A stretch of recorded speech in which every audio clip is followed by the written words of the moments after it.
என் நெஞ்சில் குடியிருக்கும்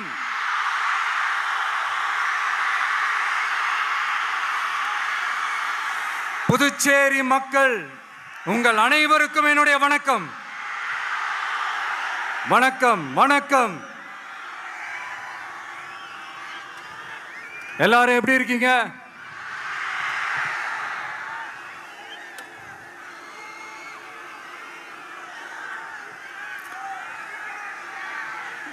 இந்த ஒன்றிய அரசுக்கு தான் தமிழ்நாடு ஒரு தனி மாநிலம், புதுச்சேரி ஒரு தனி யூனியன் பிரதேசம். அவங்களுக்கு தான் தமிழ்நாடு தனி, புதுச்சேரி தனி, இப்படிலாம் இருப்பாங்க. ஆனா நமக்கெல்லாம் அப்படி கிடையாதுங்க. நாமெல்லாம் வேறு வேறு கிடையாது. நாம் எல்லாரும் ஒண்ணுதான்.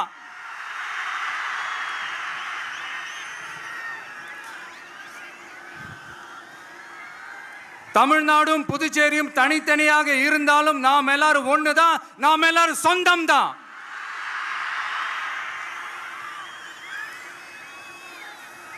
வேற வேற வீட்டுல, வேற வேற ஊர்ல, வேற நாட்டுல, வேற ஸ்டேட்ல இருக்கிறதுனால நாம் எல்லாரும் சொந்தங்கள் இல்லைன்னு ஆயிட முடியுமா?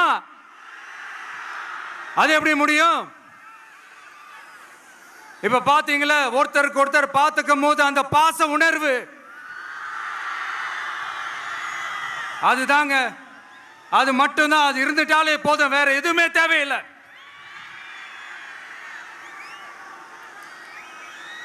அதனால தமிழ்நாடு, புதுச்சேரி, கேரளா, கர்நாடகா, ஆந்திரா மட்டும் இல்ல, உலகத்துல எந்த மூலையில நம்ம வகைரா இருந்தாலும் அவங்க எல்லாருமே நம்மளோட உயிர் தான். அவங்க எல்லாருமே நம்மளோட உறவு தான்.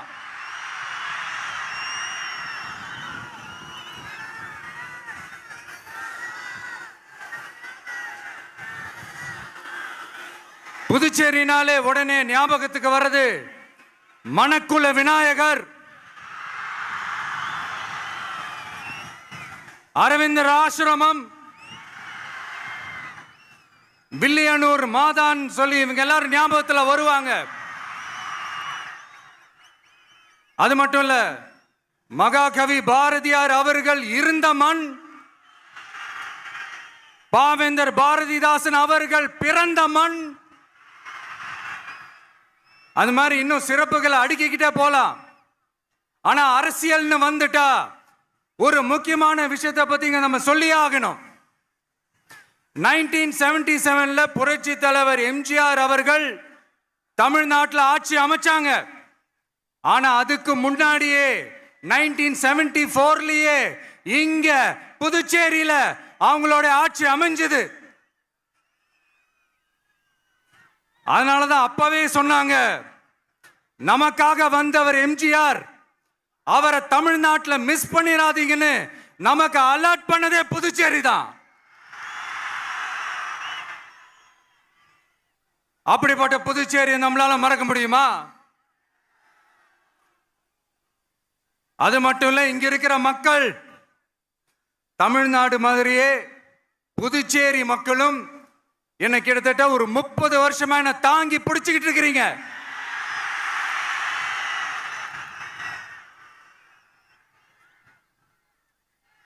அதனால இந்த விஜய் தமிழ்நாட்டுக்கு மட்டும்தான் குரல் கொடுப்பான்னு நினைக்காதீங்க. அப்படி பண்ணாத தவறு. புதுச்சேரி மக்களுக்கும் சேர்த்து தான் குரல் கொடுப்பான். அது என்னுடைய கடமையும் கூட. அதனாலதான் இங்க நீங்க ஃபேஸ் பண்ற பிரச்சனைகளை பத்தி இன்னைக்கு நான் பேசுறதுக்காக வந்திருக்கிறேன். அது மட்டும் இல்ல, இந்த புதுச்சேரி கவர்மெண்ட்டை பத்தி நாம சொல்லியே ஆகணும்.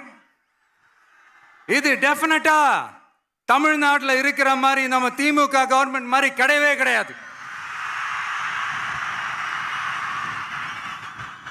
ஏன்னா வேற ஒரு அரசியல் கட்சி நடத்துற நிகழ்ச்சியாகவே இருந்தாலும் அந்த நிகழ்ச்சிக்கு தன்னெழுச்சியா வர நம்ம மக்களுக்கு பாதுகாப்பு கொடுத்து பாரபட்சமே காட்டாம இந்த கவர்மெண்ட் நடந்துகிட்டு இருக்கிறாங்க.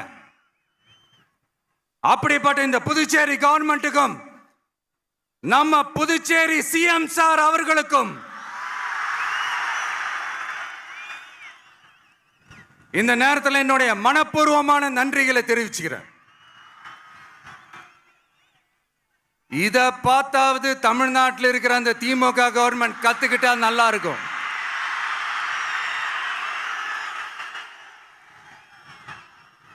ஆனா அவங்க கத்துக்க மாட்டாங்க. பரவாயில்ல, வரப்போற எலெக்ஷன்ல 100% கத்துக்குவாங்க.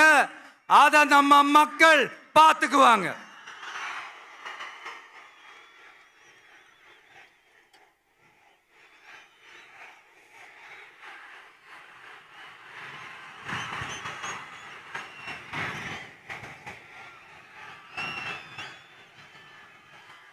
புதுச்சேரியில் இருக்கிற கவர்மெண்டோட கூட்டணி ஆட்சியில இருந்தாலும் புதுச்சேரிய ஒன்றிய அரசு எதிலையுமே கண்டுக்கல என்றது புதுச்சேரி மக்களான உங்களுக்கு நல்லாவே தெரியும். மாநில அந்தஸ்து கோரிக்கையை மட்டுமா கண்டுக்கல, இங்க வளர்ச்சி ஏற்படவும் துணை நிக்கவே இல்லைன்னு கேள்விப்படுறோம். இந்த புதுச்சேரிக்கு இன்னும் மாநில அந்தஸ்து கொடுக்கல. மாநில அந்தஸ்து வேணும்னு கேட்டு பல முறை சட்டசபையில தீர்மானம் போட்டு ஒன்றிய அரசுக்கு அனுப்பி வச்சுக்கிட்டே இருக்கிறாங்க.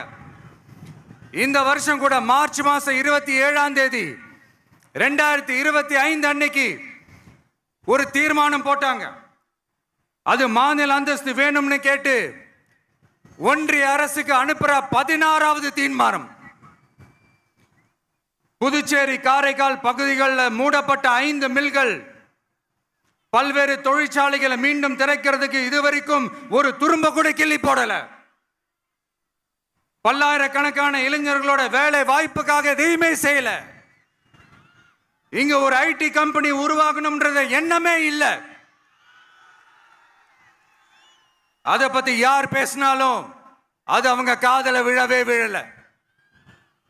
இங்க ஒரு அமைச்சரை ஊழல் குற்றச்சாட்டுல பதவி விட்டு நீக்கப்பட்டு அந்த இடத்துக்கு இன்னொருத்தரை நியமிச்சு 200 நாள் ஆச்சு.